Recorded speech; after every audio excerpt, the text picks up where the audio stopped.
ಎಲ್ಲರಿಗೂ ನಮಸ್ಕಾರ. ಆಹಾರ ಶ್ರೀ ಚಾನಲ್ಗೆ ತಮಗೆಲ್ಲರಿಗೂ ಸ್ವಾಗತ. ನಾನಿವತ್ತು ಹೂವಿನಂತೆ ಹಗುರವಾಗಿ ಅಕ್ಕಿ ಚಕ್ಲಿ ಸಂಡಿಗೆ ಮಾಡೋದು ಹೇಗೆ ಅಂತ ತೋರಿಸಿಕೊಡ್ತಾ ಇದ್ದೀನಿ. ನಿಮಗಿಲ್ಲಿ ಮುರಿದು ತೋರಿಸ್ತೀನಿ ನೋಡಿ. ಚಕ್ಲಿ ಎಷ್ಟೊಂದು ಗರಿ ಗರಿಯಾಗಿ ಕ್ರಿಸ್ಪಿಯಾಗಿ ಪೊಳ್ಳಾಗಿ ಬಂದಿದೆ ಅಂತ ಹೇಳಿ ಚಕ್ಲಿ. ಇದನ್ನು ಸರಿಯಾದ ಅಳತೆಯ ಪ್ರಮಾಣದಲ್ಲಿ ಮಾಡೋದು ಹೇಗೆ ಅಂತ ನೋಡೋಣ. ಇಲ್ಲಿ ನೋಡಿ, ನಾನು ರೇಷನ್ ಅಕ್ಕಿ ತೊಗೊಂಡಿದ್ದೀನಿ. 1 ಗ್ಲಾಸ್ನಷ್ಟಿದೆ. ಇದನ್ನು ಒಂದು ಬೌಲ್ಗೆ ಹಾಕಿ ನಾವು 2 ರಿಂದ 3 ಸಲ ಚೆನ್ನಾಗಿ ತೊಳಿಬೇಕು. ತೊಳೆದಾದ ನಂತರ ಇದಕ್ಕೆ ಮತ್ತೆ ನೀರನ್ನು ಸೇರಿಸಿ ನಾವು ನೆನೆಲಿಕ್ಕೆ ಇಡಬೇಕು. ಇದು 3 ದಿನ ನೆನೆಲಿಕ್ಕೆ ಇಡಬೇಕಾಗುತ್ತೆ. 3 ದಿನ ನೆನೆಲಿಕ್ಕೆ ಇಟ್ಟಾಗ ನಾವು ಪ್ರತಿದಿನ ನೀರನ್ನು ಚೇಂಜ್ ಮಾಡಬೇಕು. ನೀರು ಚೇಂಜ್ ಮಾಡಲಿಲ್ಲ ಅಂದರೆ ಸ್ಮೆಲ್ ಬರುತ್ತೆ. ಪ್ರತಿದಿನ ನೀರು ಚೇಂಜ್ ಮಾಡಿ 3ನೇ ದಿನಕ್ಕೆ ನಾನು ಇಲ್ಲಿ ಈ ಅಕ್ಕಿಯನ್ನು ನೋಡಿ ಇಲ್ಲಿ ತೊಗೊಂಡಿದ್ದೀನಿ. ಇದು ಮತ್ತೆ ನಾವು ಚೆನ್ನಾಗಿ ತೊಳೆದು ಇವಾಗ ಇಲ್ಲಿ ಮಿಕ್ಸಿ ಜಾರ್ನಲ್ಲಿ ನಾನು ಈ ಅಕ್ಕಿಯನ್ನು ಹಾಕ್ತಾಯಿದ್ದೀನಿ. ಹಾಕಿ ಸ್ವಲ್ಪ ನೀರು ಸೇರಿಸಿ ರುಬ್ಕೊಳ್ಳೋಣ. ಇವಾಗ ರುಬ್ಬಿದ್ದನ್ನು ಒಂದು ಪಾತ್ರೆಗೆ ನಾನು ತೆಗಿತಾ ಇದ್ದೀನಿ. ಇದೇ ರೀತಿ ಉಳಿದ ಅಕ್ಕಿಯನ್ನು ಕೂಡ ರುಬ್ಬಿ ತಗೋತೀನಿ. ಇವಾಗ ನೀವು ಇಲ್ಲಿ ನೋಡ್ಬೋದು ನೋಡಿ, ಈ ರೀತಿಯಾಗಿ ನೈಸಾಗಿ ರುಬ್ಕೋಬೇಕು. ಯಾವ ರವ ಥರ ಹೀಗೆಲ್ಲ ಇರಬಾರ್ದು.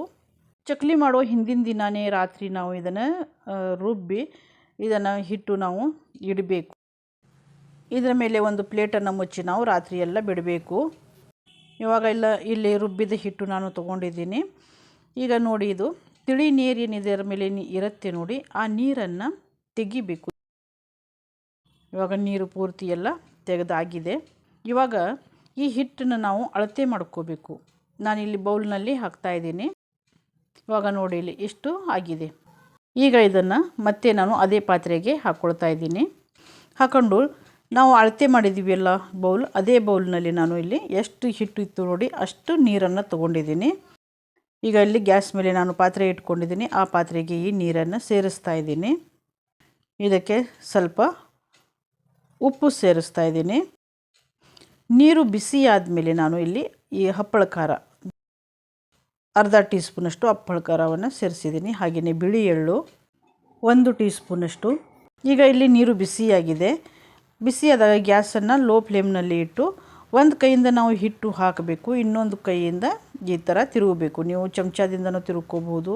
ಚಮಚದ ಹಿಂದಿನ ಭಾಗನ ತಿರುಗ್ರಿ, ಚೆನ್ನಾಗಿ ಆಗುತ್ತೆ. ಇಲ್ಲಾಂದರೆ ಈ ರೀತಿ ಲಟ್ಟಣಿಗೆ ಇದ್ದರೆ ಲಟ್ಟಣಿಗೆಯಿಂದನೂ ತಿರುಗಬಹುದು. ಬೇಗ ಬೇಗ ತಿರುಗಬೇಕು. ಇಲ್ಲಾಂದರೆ ಗಂಟು ಆಯಿತು ಅಂದರೆ ನಮಗೆ ಚಕ್ಲಿ ಹಾಕಲಿಕ್ಕೆ ಬರಲ್ಲ. ಇವಾಗ ತಿರುಗ್ತಾನೇ ಇರಬೇಕು, ಕೈ ಬಿಡದೇ ತಿರುಗಬೇಕು. ಇವಾಗ ಇಲ್ಲಿ ನೋಡಿ, ನಾನು ತಿರುಗಬೇಕಾದ್ರೆ ಸ್ವಲ್ಪ ಗಂಟು ಥರ ಕಾಣಿಸ್ತಾ ಇದೆ, ಆದರೂ ಏನಾಗಲ್ಲ, ಅದು ಸರಿಯಾಗತ್ತೆ. ಆದರೆ ಕೈ ಬಿಡಲಿಕ್ಕೆ ಹೋಗಬೇಡಿ, ಚೆನ್ನಾಗಿ ತಿರುಗಿಸ್ತಾನೇ ಇರಬೇಕು. ನೋಡಿ ಇಲ್ಲಿ ಈ ರೀತಿಯಾಗಿ ಲೋ ಫ್ಲೇಮ್ನಲ್ಲಿ ಇಟ್ಟು ನಾವು ಚೆನ್ನಾಗಿ ತಿರುಗಿಸಬೇಕು. ಈಗ ನಾನಿದರಲ್ಲಿ ಜೀರಿಗೆಯನ್ನು ಸೇರಿಸ್ತಾ ಇದ್ದೀನಿ. ಯಾಕೆಂದರೆ ನೀರಲ್ಲಿ ನಾವು ಜೀರಿಗೆ ಹಾಕಿದ್ವಿ ಅಂದರೆ ಅದು ಕಲರ್ ಬಿಟ್ಕೊಂಡು ಕಲರ್ ಚೇಂಜ್ ಆಗಿಬಿಡತ್ತೆ. ನಮಗೆ ಬಿಳಿ ಚಕ್ಲಿ ಬೇಕು ಅಂದರೆ ನಾವು ಕೊನೆಯಲ್ಲಿ ಈ ರೀತಿಯಾಗಿ ಜೀರಿಗೆಯನ್ನು ಹಾಕಬೇಕು. ಈಗ ಇದನ್ನು ಈ ರೀತಿಯಾಗಿ ತಿರುಗಿಸ್ಕೊಳ್ಳಿ. ಇವಾಗ ನೋಡಿ ಈ ಹಿಟ್ಟು ಯಾವ ರೀತಿಯಾಗಿದೆ, ಈ ರೀತಿ ಆಗಿದೆ. ಈಗ ಇದರ ಮೇಲೆ ಒಂದು ಪ್ಲೇಟನ್ನು ಮುಚ್ಚಿ 1 2 ರಿಂದ 3 ನಿಮಿಷ ಪ್ಲೇಟನ್ನು ಮುಚ್ಚಿ ಸಣ್ಣ ಉರಿಯಲ್ಲಿ ನಾವು ಇದನ್ನು ಬೇಯಿಸ್ಕೋಬೇಕು. 3 ನಿಮಿಷ ಆದ ನಂತರ ಮತ್ತೆ ನೋಡಿ ಇಲ್ಲಿ ತಿರುಗಿಸ್ಕೋಬೇಕು. ಇಲ್ಲಾಂದರೆ ತಳ ಹಿಡಿದು ಬಿಡುತ್ತೆ. ಇವಾಗ ನೋಡಿ ಇಲ್ಲಿ ಈ ರೀತಿಯಾಗಿ ಮಿಕ್ಸ್ ಮಾಡ್ಕೊಳ್ಳಿ ಒಂದು ಸಲ. ಇವಾಗ ಇನ್ನೊಮ್ಮೆ ಇದರ ಮೇಲೆ ಪ್ಲೇಟನ್ನು ಮುಚ್ಚಿ 2 ರಿಂದ 3 ನಿಮಿಷ ನೀವು ಬಿಡಿ. ಹಾಗೆಯೇ ಹಬೆಯಲ್ಲಿ ಚೆನ್ನಾಗಿ ಬೇಯಿಸ್ಕೋಬೇಕು. ನಾನು ನಿಮಗೆ ಯಾವ ರೀತಿ ಬೇಯಿಸಬೇಕು ಅನ್ನೋದನ್ನು ಹೇಳ್ತೀನಿ. ವಿಡಿಯೋನ ಸ್ಕಿಪ್ ಮಾಡದೆ ನೋಡಿ. ವಿಡಿಯೋನ ಸ್ಕಿಪ್ ಮಾಡಿಕೊಂಡು ನೋಡಿದರೆ ಏನೂ ಗೊತ್ತಾಗಲ್ಲ. ಇವಾಗ ನೋಡಿ, ಇದು ಮಿಕ್ಸ್ ಮಾಡ್ಕೊಳ್ತಾ ಇದ್ದೀನಿ. ಉರಿಯನ್ನು ಸಣ್ಣ ಉರಿಯಲ್ಲಿನೇ ಇಟ್ಟು ಇದನ್ನು ನೀವು ಬೇಯಿಸ್ಕೋಬೇಕು.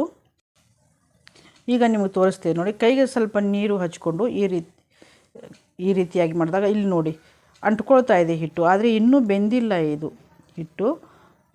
ಈಗ ಇನ್ನೂ ಸ್ವಲ್ಪ ಬೇಯಿಸಬೇಕಾಗ್ತದೆ. ಮತ್ತು ನಾನು ಇದರ ಮೇಲೆ ಪ್ಲೇಟನ್ನು ಮುಚ್ಚಿ ಬೇಯಿಸ್ಕೊಳ್ತೀನಿ.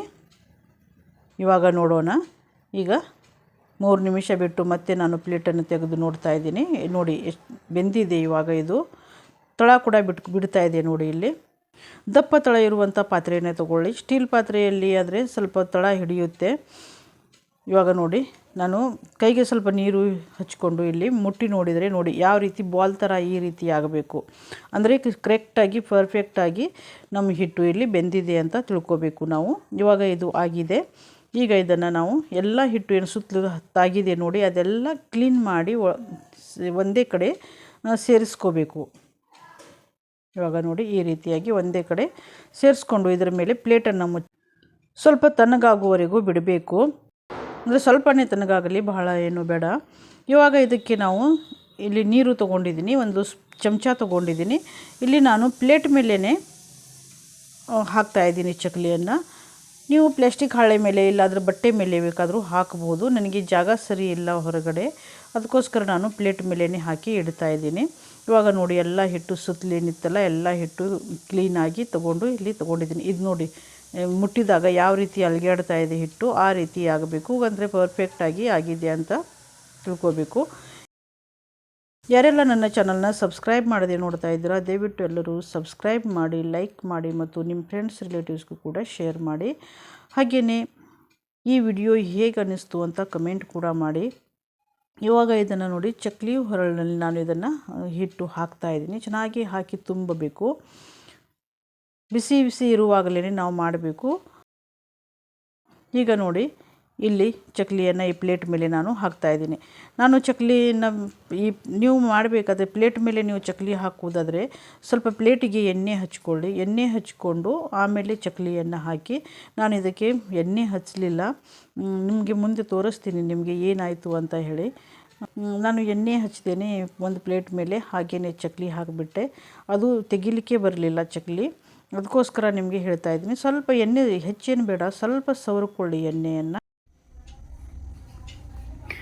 ಈಗ ನಮ್ಮ ಹಿಟ್ಟು ಚೆನ್ನಾಗಿ ಬೆಂದಿದೆ ಅಂತ ಇಲ್ಲೇ ಗೊತ್ತಾಗುತ್ತೆ ನೋಡಿ ಇಲ್ಲಿ ಒಣಗಲಿಲ್ಲ ಈ ಚಕ್ಕಲಿ ಏನಿಲ್ಲ. ಈಗ ಹಾಕಿದ್ದು ನಾನು ಈಗ ಜಸ್ಟ್ ಈಗ ಹಾಕಿದ್ದು ಈಗ ಎತ್ತಿ ನಾನು ಈ ಸೈಡಿಗೆ ಒಂದು ಕಡೆ ಸರಿ ಮಾಡಿ ಇಡ್ತಾ ಇದ್ದೀನಿ. ಅಂದರೆ ಏನು ಕಟ್ ಆಗ್ತಾಯಿಲ್ಲ ಏನಿಲ್ಲ.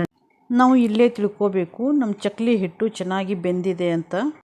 ಈ ರೀತಿ ಮಾಡಿದಂಥ ಚಕ್ಕಲಿಯನ್ನು ನಾವು ಚೆನ್ನಾಗಿ ಒಣಗಿಸಿ 2 ದಿನ 3 ದಿನ ಚೆನ್ನಾಗಿ ಒಣಗಿಸಿ ಒಂದು ಏರ್ಟೈಟ್ ಕಂಟೈನರ್ನಲ್ಲಿ ನಾವು ಹಾಕಿಟ್ರೆ ವರ್ಷ ಪೂರ್ತಿ ನಾವು ಇದನ್ನು ತಿನ್ನಬಹುದು.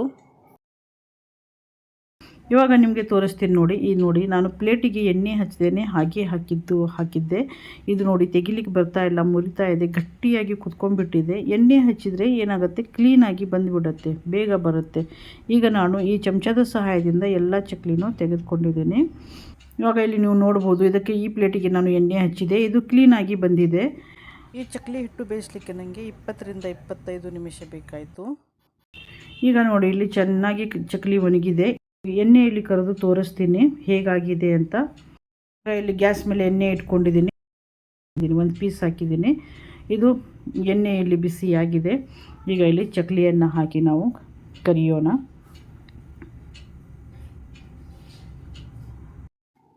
ಹಗುರ ಪೊಳ್ಳು ಕ್ರಿಸ್ಪಿಯಾಗಿರುವಂತಹ ಚಕ್ಕಲಿಯಲ್ಲಿ ತಿನ್ನಲಿಕ್ಕೆ ರೆಡಿಯಾಗಿದೆ. ನಿಮಗಿಲ್ಲಿ ಮುರಿದು ತೋರಿಸ್ತೀನಿ ನೋಡಿ ಚಕ್ಕಲಿ ಎಷ್ಟೊಂದು ಗರಿಯಾಗಿ ಕ್ರಿಸ್ಪಿಯಾಗಿ ಪೊಳ್ಳಾಗಿ ಬಂದಿದೆ ಅಂತ.